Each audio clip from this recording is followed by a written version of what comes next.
What's up, everybody out there in the Chivaverse? The Chiva Hermanos are ready. We're in Liguilla. We'll tell you more about it in a moment.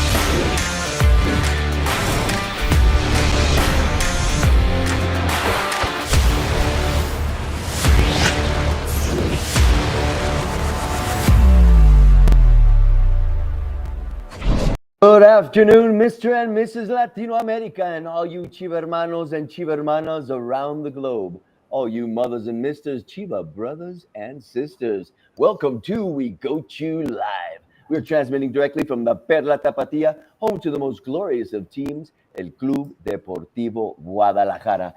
Bienvenidos todos a We Got You Live. How is everybody out there in the Chivaverse? We're excited. So many things happening. Gabi, Alfredo, how are you guys? Gabi, ¿cómo estás? Hi, Robert, and hi, everybody that's already joining the Chivas conversation. So happy to be back after the FIFA break. Ya era hora. It was about time. And this time with Liguilla edition. So we are more than excited because we all know already that Chivas qualified automatically to Liguilla in the 6th position. We already have our rival, Cruz Azul. It's going to be a very exciting game. I actually like Cruz Azul, and I like that we are facing them in the first quarterfinal stage. So happy to be back, and I hope we have good news going further. Alfredo, how are you? Hi, Gabi. Hi, Robert. Hi, Hermanos. Very excited to be here with you guys. FIFA break is over. The play-in is it's big boys time. It's Liguilla time. It's Chivas against Cruz Azul, two of the biggest teams in Mexican football, two of the teams with the biggest fan bases as well. Of course, we gotta take that one, and definitely excited. You know, it's now or never. There's no tomorrow. Kickoff tomorrow at Estadio Akron.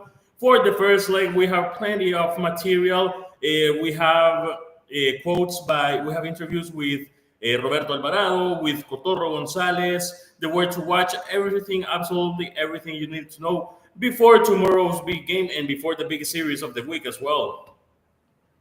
Sons of football. And of course, we need everybody to go to the Akron, guys, and share that Chiva vibe.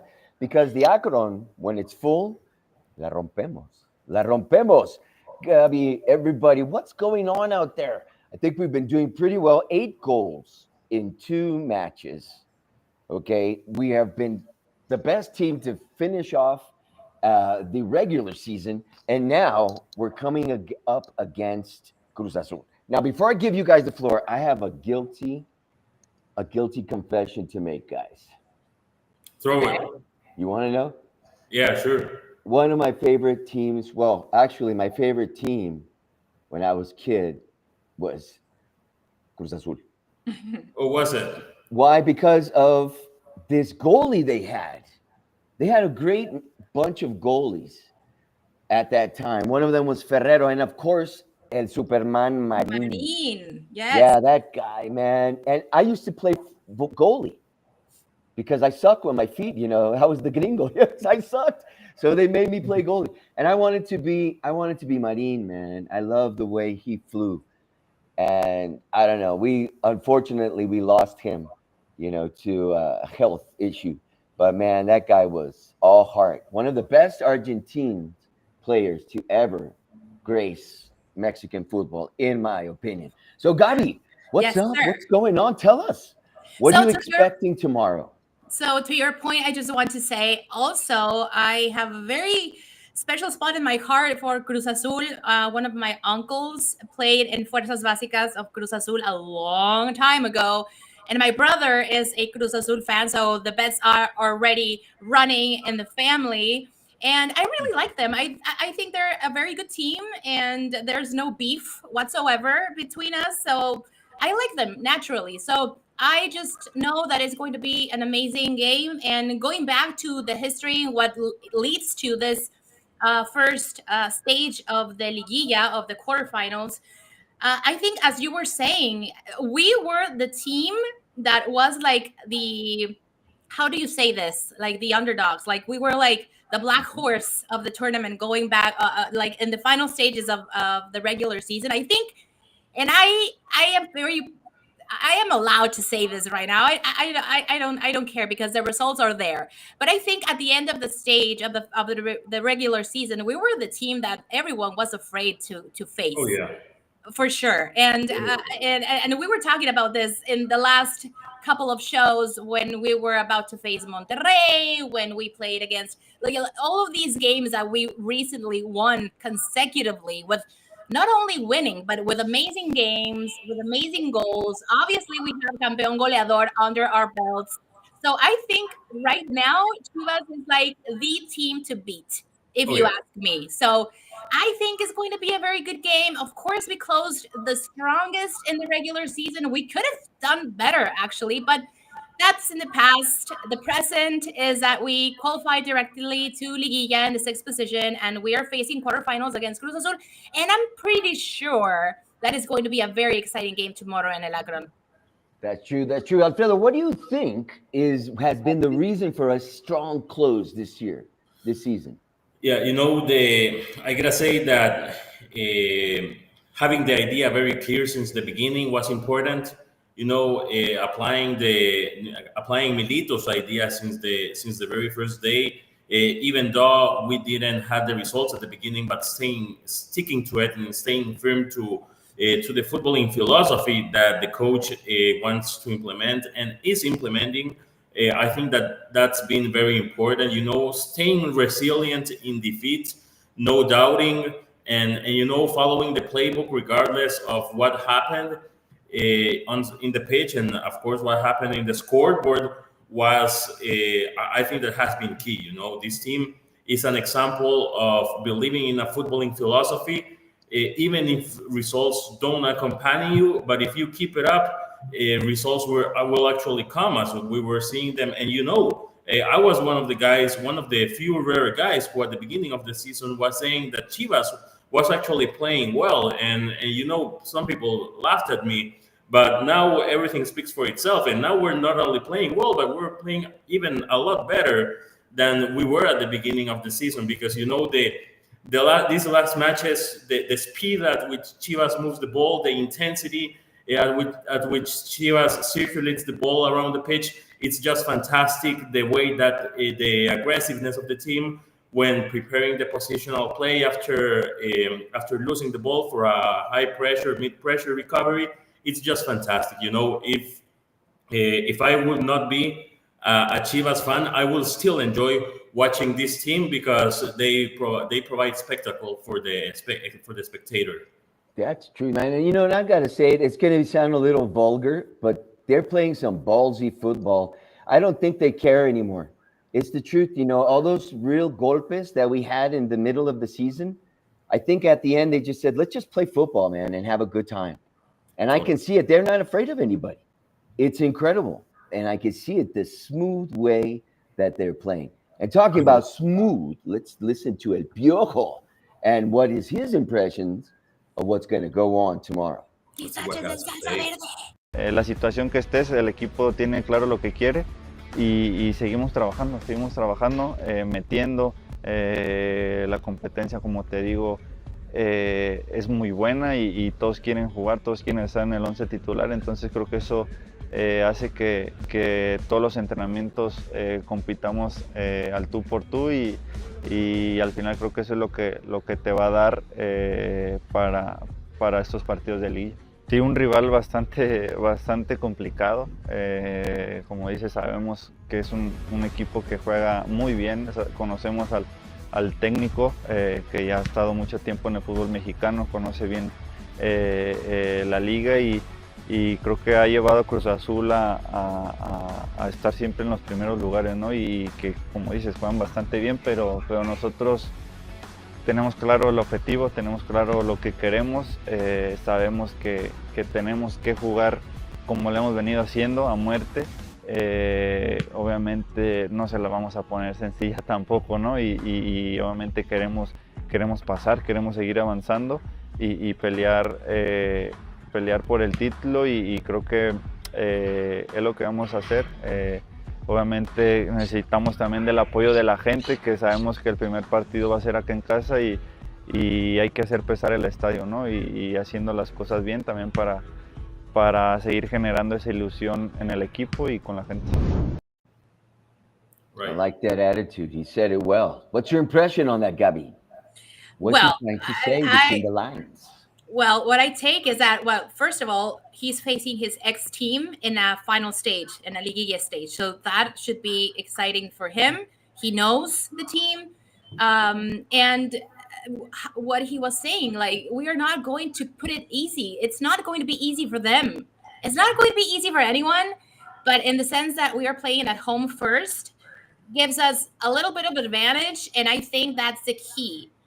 If we manage to get the win, I was going to say 3 points at home, but if we get the win in El Estadio Akron, I think we have a very good chance to get to the semifinal stage because, yes, I mean, and we have to be honest here, Cruz Azul is facing a little bit of a turn down because their goalie, unfortunately, got injured in the very last stages of the tournament. So that's unfortunate, of course.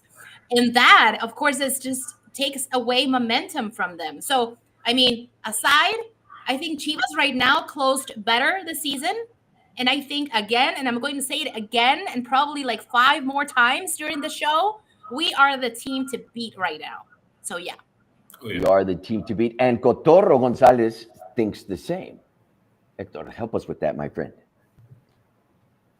Bueno, primero que nada, estamos muy unidos, sabemos que el equipo quiere lograr el objetivo, vamos paso a pasito y creo que empieza desde el día jueves y lo vamos a dar todo. Bueno, yo desde el primer día dije que no me gusta hablar fuera, lo que nos gusta a nosotros es hablar en la cancha y creo que lo hemos venido demostrando estos últimos partidos. Sabemos que Chivas es un equipo grande y lo queremos poner en los primeros lugares. Sí, claro, siempre enfrentar a Cruz Azul, que es un equipo grande también. Creo que al igual que ellos nos motiva mucho jugar este tipo de encuentros y como bien lo comentas, yo creo que es una serie muy pareja y ahora sí que el equipo que sea el ganador va a ser para el bien del fútbol. Bueno, esperemos para toda la gente que sea un gran juego. Lo que nos gusta a nosotros es obviamente meter goles y creo que es una serie muy emparejada en la cual te digo, lo mejor en base al que se equivoque menos va a ser el ganador. El que se equivoque menos. Alfredo, tell us, what is he trying to tell us? What's the message for the Chivaverse? Yeah, the message is that concentration is going to be key. You know, you got to be intense. You got to be mentally, physically, physiologically 100% into the game, 110% into the game. No distractions. You know, that applies for many things, even when it comes to, to speaking towards the referee. Sometimes you're not going to get the call that you deserved. You're not going to get the correct call, but, stay focused. If you get an unfair yellow card, stay focused. If they fouled you and they didn't call it, stay focused. If they called you a foul that it wasn't over a Cruz Azul player, stay focused. So that was pretty much the message I from Cotorro, and focus is gonna make it or break it. Definitely true. And what we got to look at, Cotorro is part of this. I don't know, the 3 Musketeers that came to Chivas this season. And we're able, our refuerzos, rojiblancos, man. I mean, they have really outperformed, I think, what all of us was expecting. So, no sé, Gabi, what's your take on this? Were these the players that we needed to make the change? Yeah, and I think we finally had. We had to go through so much, and we've been doing this for almost 3 years, and we've been through every single process of seeing new players, seeing players go, seeing players come. And I think finally, and I think it's a combination of a lot of elements. And of course, the reinforcements are a big part of it. And you can listen to broadcasts and news, sports news all over the TV, and they're like, yeah, these players are from a lower profile. Maybe they're not like the most high profile players, blah, blah, blah. But at the end of the day, if you make it work, if you have that chemistry between your players and between the coach, I think you have a winning combination. And also, what we were lacking again and again was that striking position. And I think finally with Hormiga, we have that 9. We have that magic combination and that magic formula. Again, I don't want to say like, yes, we got it, we blah, blah, blah. There's a lot at stake still.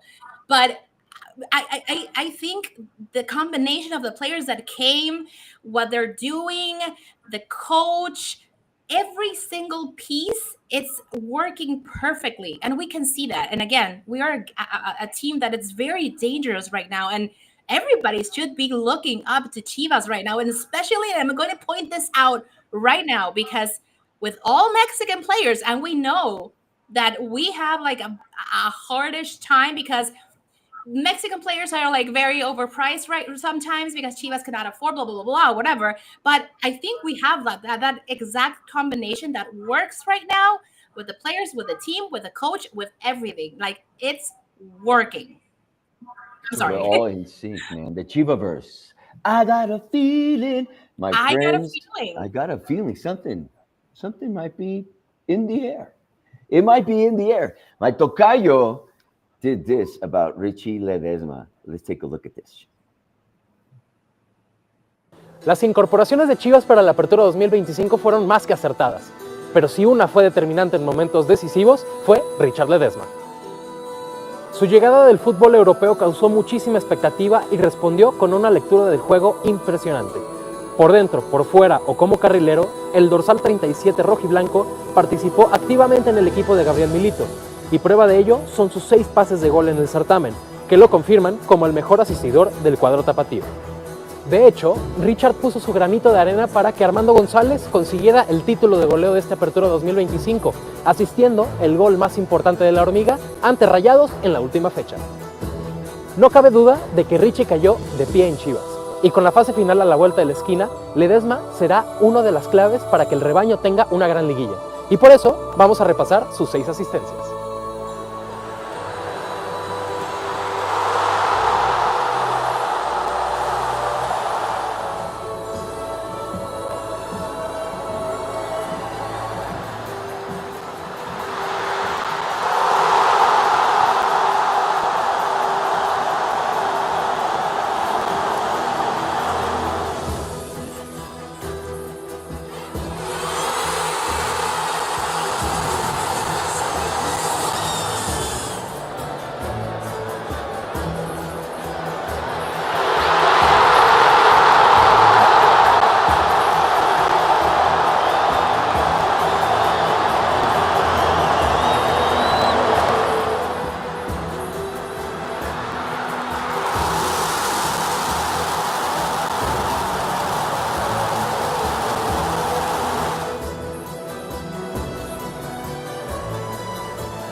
Nice job. And who were these assists to?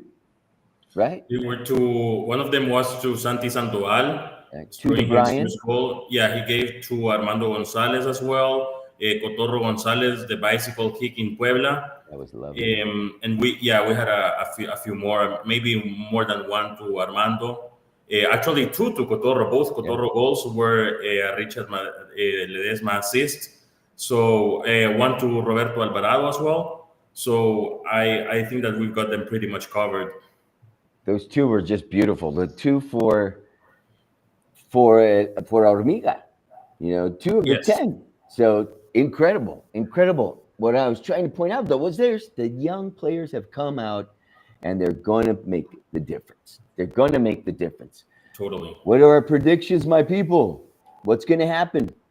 Yeah. Let's put our money where our mouths are. I'm predicting, you got to predict both, okay? I'm Okay. predicting a 2-0 for Chivas tomorrow, 1 goal per half, and I'm predicting a 1-0 Chivas win on Sunday. So a 3-0 on aggregate, Sunday game with Cruz Azul needing the goals, needing to score, leaving spaces behind. I think we can make use of that. So I'm predicting a tough series. It's not gonna be easy. I'm not saying it'll be easy, but I think that Chivas will come out on top eventually and dominating as well. All righty. That sounds fit. That sounds sound. Gabi? No, me reservo mi comentario. I'm not guessing anything right now. Like, my head is all over the place, and I just hope that is a good game, that is a good series. I have faith in my team, most and foremost, and I know it's going to be tough. So I leave it to the chat. Please join us in the chat and leave your predictions there, and we can read them here. That's a good one. All right. Usually, you know me. I'm like, it's going to be 12-0 or something like that. But this time, I'm going to go for less goals. I think that it's going to be 2-1 in both matches. And what I mean is, like, obviously, Chivas going to win. I don't know if we're going to tie tomorrow or come away with a 1-goal lead and then tie in Mexico City. But I do not think that we're going to have more than 3, perhaps 4 goals in the series, in my opinion. So I'm not sure. Gabi, can you share with the Chivaverse where we're going to be able to watch this? Of course. So, we had the FIFA break, and finally, Liga MX released the dates and the time for each one of the quarterfinals stages. So the first game is going to be tomorrow, first leg of the quarterfinals, Thursday, November 27th, in El Estadio Akron. Please, Chiva hermanos, if you're going, please remember that we need all your support. In Mexico, you can watch through La Casa de las Chivas Prime Video, and in the United States through Telemundo Deportes, La Casa de las Chivas en los Estados Unidos, and Fox Sports. It's going to be at 8:07 p.m. Mexico time. If you are in a different time zone, you know what to do. And the second leg from Ciudad de los Deportes, Estadio Ciudad de los Deportes, the second leg of the quarterfinals is going to be on Sunday, November 30th. And at 7:07, those times are so random, but 7:07 p.m. Mexico time. If you're in a different time zone, you know what to do. In Mexico, you can watch through Canal 5, TUDN, and VIX. And in the United States, TUDN and VIX as well. So there you have it. Thursday and Sunday, first and second leg of the quarterfinals. And we hope we can make it to semifinals so we can be back here, right? Tomorrow's Thanksgiving. Tomorrow's Thanksgiving. Right. Yeah, so there you go. Yeah, there you go, right? Tomorrow's Thanksgiving. That's what I'm sorry. It's Olímpico Universitario. It's not Ciudad de los Deportes. Yes. I'm sorry. Olímpico Universitario. I'm sorry. Thank you, production. There we go. My friends, we have more to talk about. Alfredo, tell us what the heck is going on. Yes. So the under 15 of Cantera Rojiblanca, the kids, the teenagers, played at Estadio Akron today against Las Águilas del América, the first leg of the great final of their Apertura 2025. It was a 0-0 tie. Unfortunately, we couldn't make it to the back of the net, even though we were slightly better than Las Águilas, but we couldn't find the goal. And we will be traveling to Mexico City, and we'll be disputing the title on Saturday, November the 29th, in 3 days' time in Cuapa against Las Águilas, and we gotta win. We gotta win because there's the kickoff time on Saturday will be at 11:30 a.m. Mexican time, Central Mexican time, 11:30 a.m. for the second leg of the great final against Las Águilas del América. And as I was saying before, we gotta win because in these cases, in the final, there's no overtime, there's no extra time or penalty kicks. since the way of solving a tied series, it's the goal difference throughout the tournament. So in that case, America has a better one than our under 15 guys. However, we are confident that at least a 1-0 win we will be able to get, hopefully, on Saturday against Las Águilas to take the title and win it at their home. Just imagine these Right. kids, they're at the Akron. They're playing the final against America at 11 o'clock in the morning, man. And wow, incredible. Those are our future seeds, my brothers and sisters out there in the Chivaverse. So impresionante. And time is up, my brothers and sisters. We'll be leaving you hoping and praying that we're going to win tomorrow. Everybody out there in the chat, everybody, man, thank you so much for sharing your time with us. We'll be seeing you hopefully next Wednesday. Be well. Have a good one, guys.